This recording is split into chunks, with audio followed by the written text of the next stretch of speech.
Hello guys, eto bukod sa mga travel at mga pets, ito pang isang aking pinagkakabalahan. Meron akong sound system.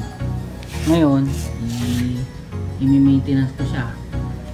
Ika 2 years na namin sa business ng sound system. Since binili namin ito, hindi ko pa siya na maintenance.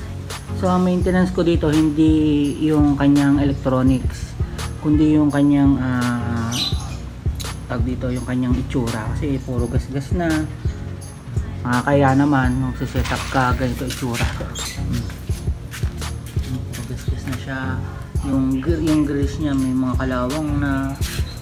Then yung gulong hindi na masyado magandang ikot, ramdam mo pag hinihila mo siya. Ano siya, para siyang full bag. Kung nahila siya, may gulong siya. Ayan. So ang model niya ay Evox 12 CF, 1400 watts ito, plus yung sa tower niya na mamaya papakita ko sa video. So unahin ko muna itong sub niya. So ayan o, dumi.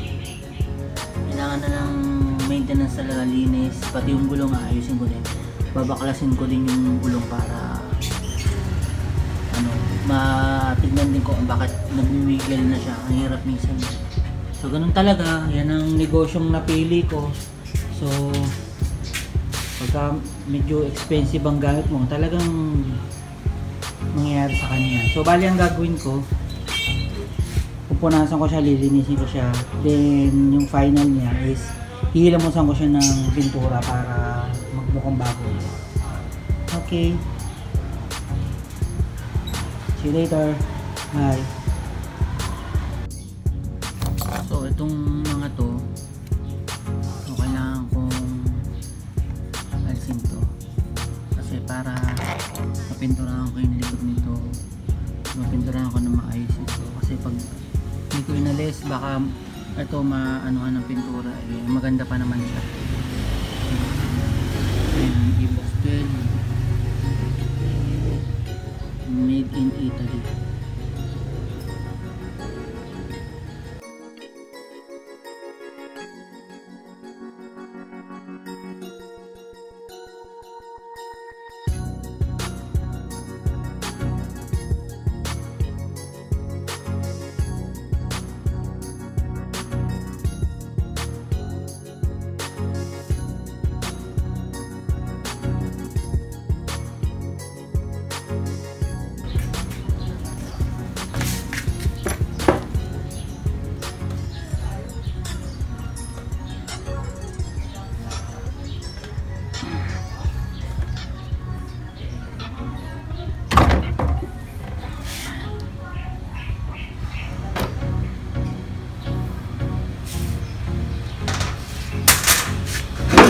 Guys, ayan po ang kanyang woofer, instrumental.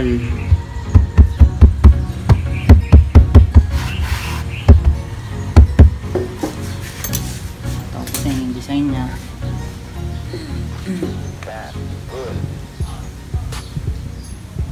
Para palang ano to, backloader na speaker. Ang difference lang nito ay patuwid na ganun yung kanyang yung kahoy pa ganun, hindi pa ganun. So yan, bubuksan ko yung loob nito speaker, buksan ko din to para malinis ko yung loob. Baka kung ano nang nagbahay sa loob, may mga langgam or ano, kasi hindi maiwasan sa party nagkakaroon ng mga natatapon na ano. So far wala pa naman siyang sayad, okay na okay pa siya. Siya nga pala, tips guys, turo to ng aking mentor na pinsan na may ari ng Acid Pro Lights and Sound sa Pagsangan. Pag gusto mo daw malaman na kung may sayad na yung speaker mo o may problema na, patunugin mo siya pero mahina lang siya. Madidinig mo doon na parang garalgal na yung tunog niya. Pagka ganon, may sayad na yung speaker nyo. So kailangan na siyang ipa-rewind or kung ano mang kailangan gawin. So ganun, mahina lang talaga. So parang nakikinig ka lang sa headphone, madidinig mo, dinig mo na may sayad na siya o may problema na siya. So doon malalaman nyo yun. Pero doon sa nilalakas, much madidinig mo siya pagka mahina. Tip yun ng Acid Pro Lights and Sound. The best ang mga gamit. Okay.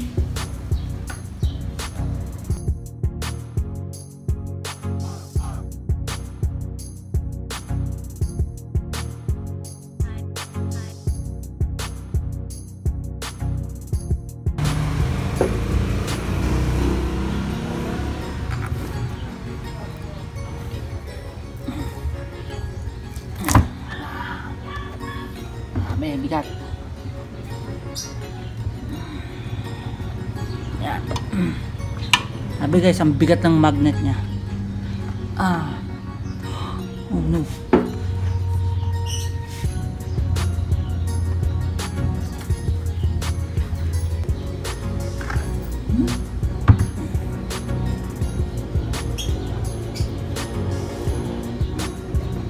Guys, itutur ko na lang kayo, hindi ko na natanggalin, ang hirap eh. Ayan lang, oh. Yan lang loob niyan. Wala masyadong reflection, wala masyadong base reflection. Yun yung kanyang power amp. Yan lang. Yan lang, plain and simple. Yung kung makikita nyo yung amp, ayun o. So ganun lang ka open siya. Yan. Pero honestly guys, malakas talaga siya. Kahit ganito yung design niya, siguro nasa, sa tingin ko nandun din sa ano, dadala yung ampli din eh. Masyadong maganda ang pagkakagawa din ng ampli. Quality talaga ang pagkakagawa ng power amp module niya. And then siguro din sa speaker, ang ganda rin ng materialis na ang tigas ng ano niya guys, ng cone. Oh, tigas. Kaya talagang pagka bumaze, malakas talaga siya kahit ang liit-liit niya. Kaya ang isang buong basketball court. So silipin natin yung likod ng speaker.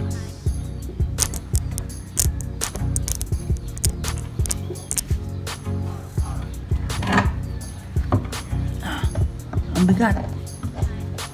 Sabi. Yeah.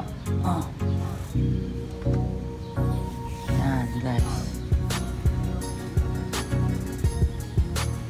Tanyo. Yan. Yan ang speaker ng RCF. Wala siyang tatak. Code lang dito sa ilalim. Neodymium ata to eh. Kaya siguro solid ang base niya. Solid ang tunog niya. Ang tigas talaga ng cone guys. So hindi ko lang matanggal to. Hirap. Ayoko na, baka kasi masira pa. So guys, at least nakita nyo na yung design. So, wala masyadong reflection, pero malakas. So ayan yung speaker niya. Okay, babalik ko na para mapinturahan ko na siya. So, shinare ko lang ito para kahit paano mag-idea kayo sa Evox 12.